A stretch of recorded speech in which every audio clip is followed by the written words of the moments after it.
क्या सच में हमारे कर्म ही तय करते हैं कि हमें स्वर्ग मिलेगा या नर्क? क्या एक छोटा सा पुण्य भी हमारे जीवन की दिशा बदल सकता है? जय श्री राधे कृष्ण। वैशाख मास का महात्म्य सिर्फ एक कथा नहीं बल्कि जीवन को बदल देने वाला दिव्य ज्ञान है। आज के इस अध्याय में हम जानेंगे एक ऐसे राजा की कथा जो भोग विलास में डूबा हुआ था, लेकिन एक सही मार्गदर्शन और वैशाख व्रत के प्रभाव से उसे मिला मोक्ष का मार्ग। तो आइए पूरी श्रद्धा के साथ सुनते हैं आज का अध्याय। ब्राह्मण यमराज से बोला, हे धर्मराज, ये वैशाख मास महात्म्य में मन को अत्यधिक प्रसन्नता देने वाला है। कृपया मुझे वैशाख मास महात्म्य का और वृतांत सुनाइए। श्री यमराज बोले, हे ब्राह्मण, ये वैशाख मास बहुत ही पावन, पुण्यदायी और फलकारी है।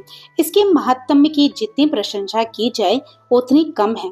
आपको वैशाख महात्म्य में राजा महरत का प्रसंग सुनाता हूँ, ध्यान पूर्वक सुनो। पूर्व काल की बात है। महरत नाम से विख्यात एक राजा थे।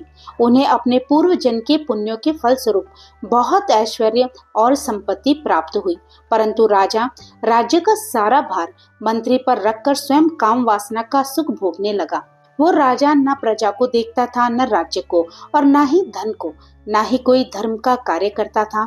बस मन, वाणी और कर्म से पूरी तरह भोग विलास में लगा रहता था। उस राजा के पुरोहित का नाम कश्यप ऋषि था। जब राजा को विषयों में रमते हुए बहुत दिन हो गए, तब उनके पुरोहित ने अपने मन में विचार किया कि जो गुरु मोहवश राजा को अधर्म से नहीं रोकता, वो भी उसके पाप का हिस्सेदार बन जाता है। यदि समझाने पर भी राजा अपने पुरोहित की बात नहीं सुनता, तो पुरोहित को किसी तरह का कोई दोष नहीं लगता। उस दशा में राजा ही सारे दोषों का भागी होता है। ये सोचकर एक समय पुरोहित कश्यप जी ने राजा से धर्मानुकूल वचन कहे। गुरु कश्यप ने राजा को कहा, राजन, मैं तुम्हारा गुरु हूँ, इसलिए धर्म और अर्थ से युक्त मेरी बात सुनो। राजा के लिए यही धर्म है कि वो अपने गुरु की आज्ञा में रहे। गुरु की आज्ञा का आंशिक पालन भी राजाओं की आयु, लक्ष्मी तथा सुख को बढ़ाने वाला है। तुमने दान के द्वारा कभी ब्राह्मणों को तृप्त नहीं किया, भगवान श्री विष्णु की आराधना नहीं की, कोई व्रत, तपस्या तथा तीर्थ भी नहीं किया। महाराज, कितनी ही दुख की बात है कि तुमने काम के अधीन होकर कभी भगवान के पवित्र नामों का स्मरण भी नहीं किया। तुमने अबलाओं की संगत में पड़कर विद्वानों की संगति नहीं की। एकमात्र धर्म ही सबसे महान और श्रेष्ठ है, जो मृत्यु के बाद भी साथ जाता है। शरीर के उपभोग में आने वाली अन्य जितनी भी वस्तुएं हैं, वह सब नष्ट हो जाती हैं। धर्म की सहायता से ही मनुष्य दुर्गति से पार होता है। मनुष्य के निर्जीव शरीर को काठ और ढेले के समान पृथ्वी पर फेंक कर उसके बंधु बांधव मुंह फेर कर चल देते हैं। केवल धर्म ही उसके पीछे पीछे जाता है। स्त्री, पुत्र आदि, कुटुंब, शरीर तथा धन, ये सब पराये हैं। आज तुम्हारे हैं, कल किसी और के होंगे, पर सिर्फ अपने द्वारा किए हुए पुण्य और पाप ही हमारे हैं। जब एक दिन सब कुछ छोड़कर तुम्हें विवशता पूर्वक जाना ही है, तो अनर्थ में फंसकर अपने धर्म का पालन क्यों नहीं करते? मरने के बाद उस दुर्गम पथ पर अकेले कैसे जा सकोगे? यहाँ से प्रस्थान करने के बाद तुम्हारे पीछे कुछ भी नहीं जाएगा, केवल पाप और पुण्य तुम्हारे जाते समय तुम्हारे पीछे पीछे जाएंगे। इसलिए तुम आलस्य छोड़कर वेदों तथा स्मृतियों में बताए हुए देश और कुल के अनुरूप हितकर कर्मों का पालन करो। शास्त्रों में बताए हुए सदाचार का सेवन करो। धन और काम भी यदि धर्म से रहित हो तो उनका परित्याग करना चाहिए। व्यसन यानी बुरी आदतें और मृत्यु, इनमें व्यसन को ही कष्टदायक बताया गया है। व्यसन में पड़े हुए राजा की दुर्दशा होती है, और जो व्यसन से दूर रहता है वह स्वर्ग लोक में जाता है। पापों में फंस जाने पर वैभव और भोग स्थिर नहीं रहते, वो शीघ्र ही नष्ट हो जाते हैं।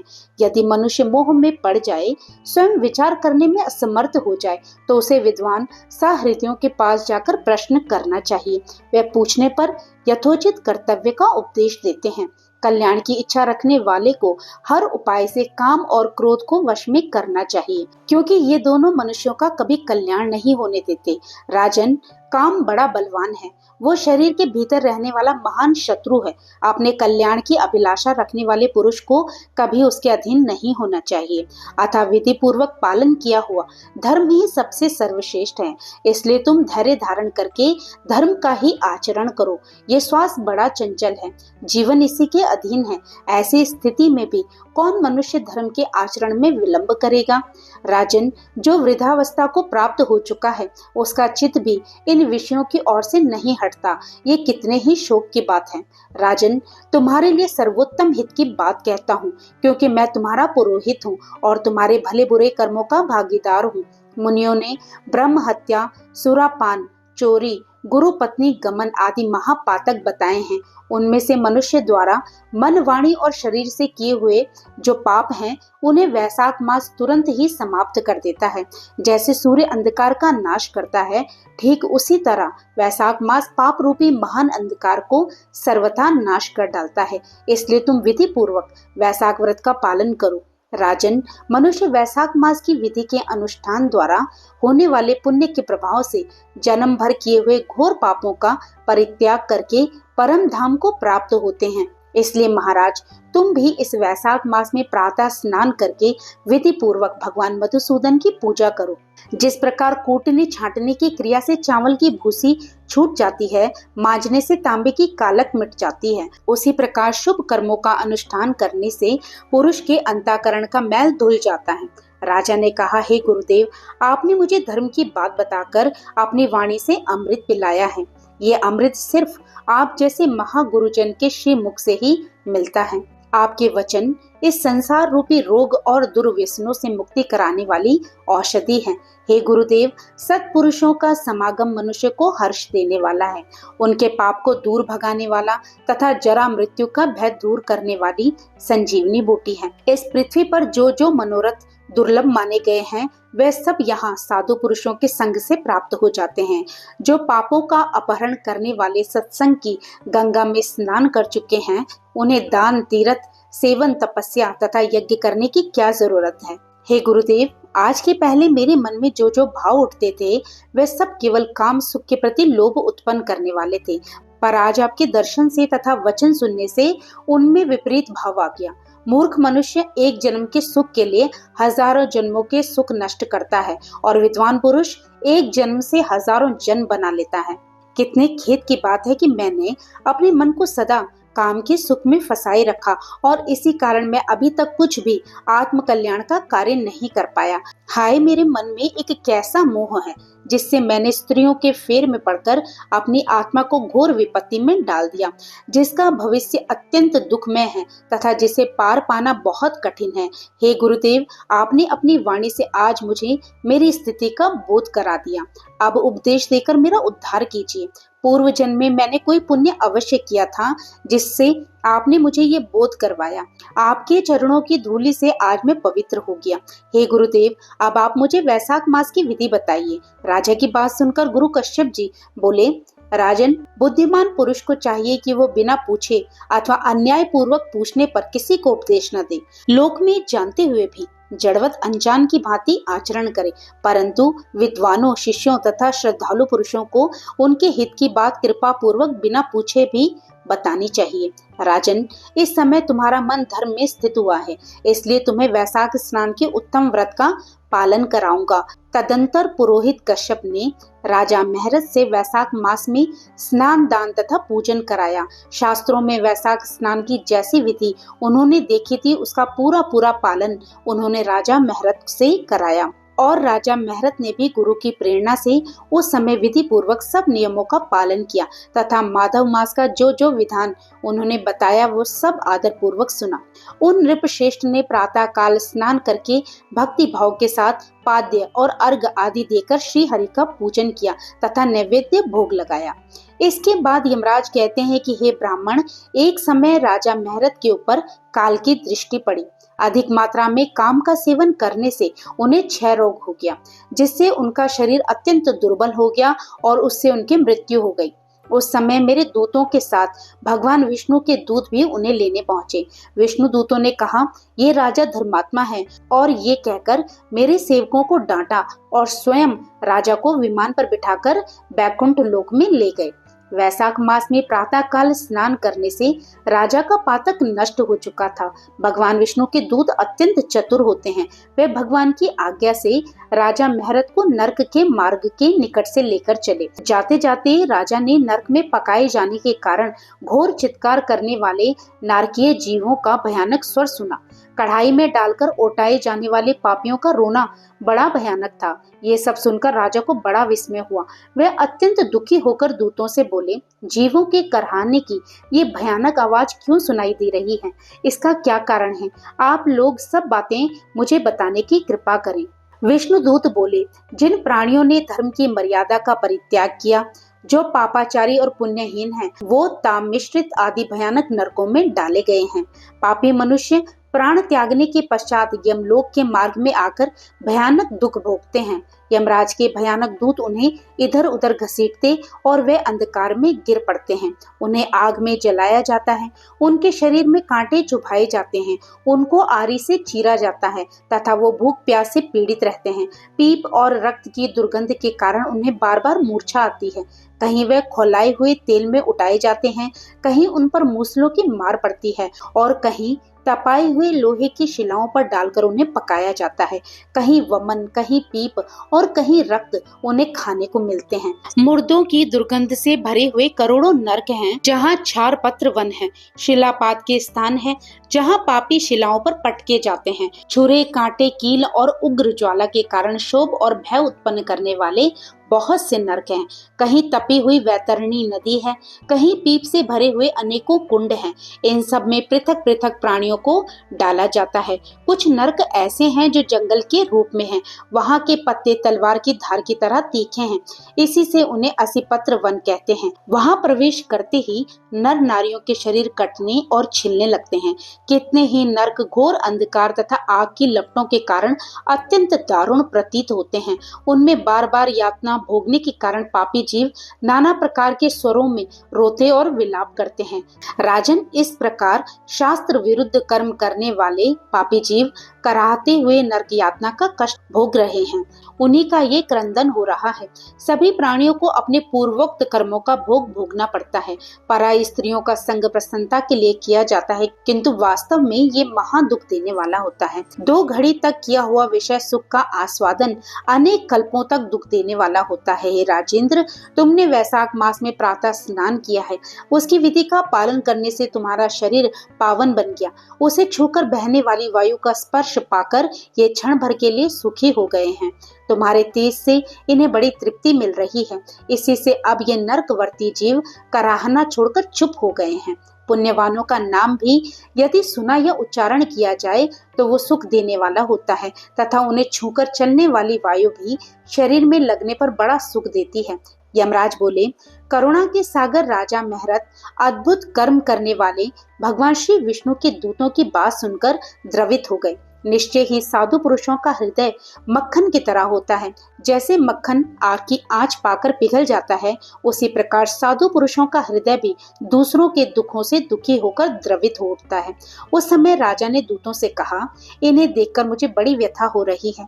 मैं इन व्यथित प्राणियों को छोड़कर जाना नहीं चाहता। मेरी समझ में सबसे बड़ा पापी वही है जो सामर्थ्य होते हुए भी वेदनाग्रस्त जीवों का शोक दूर न कर सके। यदि मेरे शरीर को छूकर बहने वाली वायु के स्पर्श से ये जीव सुखी होते हैं तो आप मुझे उसी स्थान पर ले चलिए, क्योंकि जो चंदन वृक्ष की भांति दूसरों के ताप दूर करके उन्हें प्रसन्न करते हैं तथा जो परोपकार के लिए स्वयं कष्ट उठाते हैं, वही पुण्यात्मा है। संसार में वही संत हैं जो दूसरों के दुखों का नाश करते हैं तथा पीड़ित जीवों की पीड़ा दूर करने के लिए जिन्होंने अपने प्राणों को तिनके की तरह न्योछावर कर दिया। जो मनुष्य सदा दूसरों की भलाई के लिए तैयार रहते हैं, उन्होंने ही इस पृथ्वी को धारण कर रखा है। जहाँ सदा अपने मन को ही सुख मिलता है, वो स्वर्ग भी नरक की तरह ही है। इसलिए साधु पुरुष सदा दूसरों के सुख से ही सुखी होते हैं। ये नरक में गिरना अच्छा है, प्राणियों से वियोग हो जाना भी अच्छा है, किंतु पीड़ित जीवों की पीड़ा दूर किए बिना एक क्षण भी सुख भोगना अच्छा नहीं है। दूत बोले, राजन, पापी पुरुष अपने कर्मों का ही फल भोगते हुए भयानक नरक में पकाए जाते हैं। जिन्होंने दान, होम अथवा पुण्य तीर्थ में स्नान नहीं किया, मनुष्यों का उपकार तथा कोई उत्तम पुण्य नहीं किया, वह ही परलोक में आने पर घोर नरकों में पकाए जाते हैं। जिनका शील स्वभाव दूषित है, जो दुराचारी हैं, व्यवहार में निंदित है, दूसरों की बुराई करने वाले और पापी हैं, वह ही नरकों में पड़ते हैं। जो पापी अपने वचनों से दूसरों के हृदय पर चोट पहुंचाते हैं तथा जो पराई स्त्री के साथ विहार करते हैं, वे नरकों में पकाए जाते हैं। महाभाग भोपाल, आओ अब भगवान के धाम को तुम चलो। तुम पुण्यवान हो, इसलिए तुम्हारा यहाँ ठहरना उचित नहीं है। राजा ने कहा, विष्णु दूतों, यदि मैं पुण्य आत्मा हूँ तो इस महाभयंकर यातना मार्ग से कैसे लाया गया? मैंने ऐसा कौन सा पाप किया था तथा किस पुण्य के प्रभाव से मैं विष्णु धाम को जा रहा हूँ? आप लोग मेरे संदेह को दूर कीजिए। दूत बोले, राजन, तुम्हारा मन काम के अधीन हो रहा था, इसलिए तुमने कोई पुण्य यज्ञ अनुष्ठान नहीं किया, इसलिए तुम्हें इस मार्ग से लाया गया। किंतु लगातार 3 वर्षों तक तुमने अपने गुरु की प्रेरणा से वैशाख मास में विधि पूर्वक प्रातः स्नान किया तथा महापापों और अति पापों की राशि का विनाश करने वाले भक्त वत्सल विश्वेश्वर भगवान मधुसूदन की भक्ति पूर्वक पूजा की है। ये सब पुण्यों का सार है। केवल इस एक ही पुण्य से तुम देवताओं द्वारा पूजित होकर विष्णु धाम को ले जाए जा रहे हो। राजन, जैसे एक चिंगारी पड़ जाने से तिनकों की राशि भस्म हो जाती है, उसी तरह वैशाख में प्रातः स्नान करने से पाप राशि का विनाश हो जाता है। जो वैशाख में शास्त्रोक्त नियमों के युक्त होकर स्नान करते हैं, वह हरि भक्त पुरुष अति पापों के समूह से छूटकर विष्णु पद को प्राप्त होते हैं। यमराज बोले, हे ब्राह्मण, देव तथा दया के सागर राजा ने उन जीवों के शोक से पीड़ित हो भगवान श्री विष्णु के दूतों से विनय पूर्वक कहा, साधु पुरुष प्राप्त हुए ऐश्वर्य का, गुणों का तथा पुण्य का यही फल मानते हैं कि इनके द्वारा कष्ट में पड़े हुए जीवों की रक्षा की जाए। यदि मेरा कुछ पुण्य है तो उसी के प्रभाव से ये नरक में पड़े हुए जीव निष्पाप होकर स्वर्ग को चले जाएं और मैं इनकी जगह नरक में निवास करूं। राजा के ऐसे वचन सुनकर श्री विष्णु के मनोहर दूत उनके सत्य और उदारता पर विचार करते हुए कहने लगे, राजन, इस दया रूप धर्म के अनुष्ठान से तुमने संचित धर्म की विशेष वृद्धि की है। तुमने वैशाख मास में जो स्नान, दान, जप, होम, तप तथा देव पूजन आदि कर्म किए हैं, वो अक्षय फल देने वाले हो गए हैं। जो वैशाख मास में स्नान दान करके भगवान का पूजन करता है, वो सब कामनाओं को प्राप्त होकर श्री विष्णु धाम को जाता है। एक और तप, दान और यज्ञ आदि की शुभ क्रियाएं और एक और विधि पूर्वक आचरण में लाया हुआ वैशाख मास का व्रत हो तो वैशाख मास का फल ही अधिक होता है। राजन, वैशाख मास के एक दिन का भी जो पुण्य है वो तुम्हारे लिए सब दानों से बढ़कर है। दया के समान धर्म, दया के समान तप, दया के समान दान और दया के समान कोई मित्र नहीं है। पुण्य का दान करने वाला मनुष्य सदा लाख गुना पुण्य प्राप्त करता है। विशेषतया तुम्हारी दया के कारण धर्म की अधिक वृद्धि हुई है। जो मनुष्य दुखित प्राणियों का दुख से उद्धार करता है, वही संसार में पुण्यात्मा है। उसे भगवान नारायण के अंश से उत्पन्न समझना चाहिए। राजन, वैशाख मास की पूर्णिमा को तीर्थ में जाकर जो तुमने सब पापों का नाश करने वाला स्नान, दान आदि पुण्य किया है, उसे विधिवत भगवान श्री हरि को साक्षी बनाकर 3 बार संकल्प करके इन पापियों के लिए दान कर दो, जिससे ये नरक से निकलकर स्वर्ग को चले जाएं। राजन, हमारा तो ये विश्वास है कि पीड़ित जंतुओं को शांति प्रदान करने से जो आनंद मिलता है, उसे मनुष्य स्वर्ग और मोक्ष में भी नहीं पा सकता। तुम्हारी बुद्धि दया और दान में दृढ़ है, इसे देखकर हम लोगों को भी खुशी हो रही है। राजन, यदि तुम्हें अच्छा जान पड़े तो अब बिना विलंब किए इन्हें वो पुण्य प्रदान करो जो नरक यातना के दुख को दूर करने वाला है। विष्णु दूतों के इस प्रकार कहने पर दयालु राजा मेहरत ने भगवान विश्वेश्वर श्री हरि को साक्षी बनाकर 3 बार प्रतिज्ञा पूर्वक संकल्प करके उन पापियों के लिए अपना पुण्य अर्पण किया। वैशाख मास के एक दिन के ही पुण्य का दान करने से वो सभी जीव यम यातना की दुखों से मुक्त हो गए और अत्यंत हर्ष से भरकर श्रेष्ठ विमान पर बैठकर राजा की प्रशंसा करते हुए स्वर्ग लोक को चले गए। इस दान से राजा को विशेष पुण्य की प्राप्ति हुई।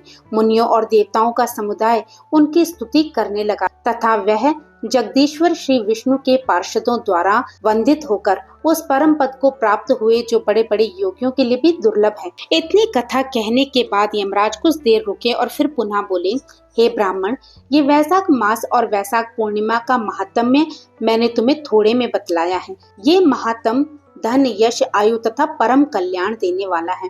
इतना ही नहीं, इससे स्वर्ग तथा लक्ष्मी की भी प्राप्ति होती है। ये प्रशंसनीय महात्म अंतःकरण को शुद्ध करने वाला और पापों को धो डालने वाला है। माधव मास का ये महात्म भगवान माधव को अत्यंत प्रिय है। राजा महरत का चरित्र और हम दोनों का संवाद सुनने, पढ़ने तथा विधि पूर्वक अनुमोदन करने से मनुष्य को भगवान की भक्ति प्राप्त होती है, जिससे समस्त कलेशों का नाश होता है। इतनी कथा कह के सूत जी महाराज बोले कि यमराज की ये बात सुनकर वो ब्राह्मण उन्हें प्रणाम करके चला गया। उसने भूतल पर प्रतिवर्ष स्वयं तो वैशाख स्नान की विधि का पालन किया ही, दूसरों से भी करवाया। ये ब्राह्मण और यम का संवाद मैंने आप लोगों से वैशाख मास के पुण्यमय स्नान के प्रसंग में सुनाया है। जो एकाग्रचित होकर वैशाख मास के महात्म्य का श्रवण करता है, वह सब पापों से मुक्त होकर श्री विष्णु के परम पद को प्राप्त होता है। तो भक्तों, आज का अध्याय यहीं पर विराम लेता है। इससे आगे की कथा का श्रवण आप अगले अध्याय में करेंगे। इस अध्याय में ये स्पष्ट है कि कुछ भी साथ नहीं जाएगा, सब यहीं रह जाएगा। सिर्फ धर्म है जो हमारे साथ जाता है, नरक से हमें बचाता है। साथ ही दूसरों पर दया करो। याद रखो, जीवन बहुत छोटा है, कब क्या हो जाए कुछ पता नहीं। इसलिए हर क्षण प्रभु का नाम लो, प्रभु की भक्ति करके पुण्य कर्म अर्जित करो। तो कल मिलते हैं नए अध्याय के साथ। तब तक प्रभु का नाम लेते रहिए और पुण्य के भागी बनते रहिए। जय श्री कृष्णा। राधे राधे।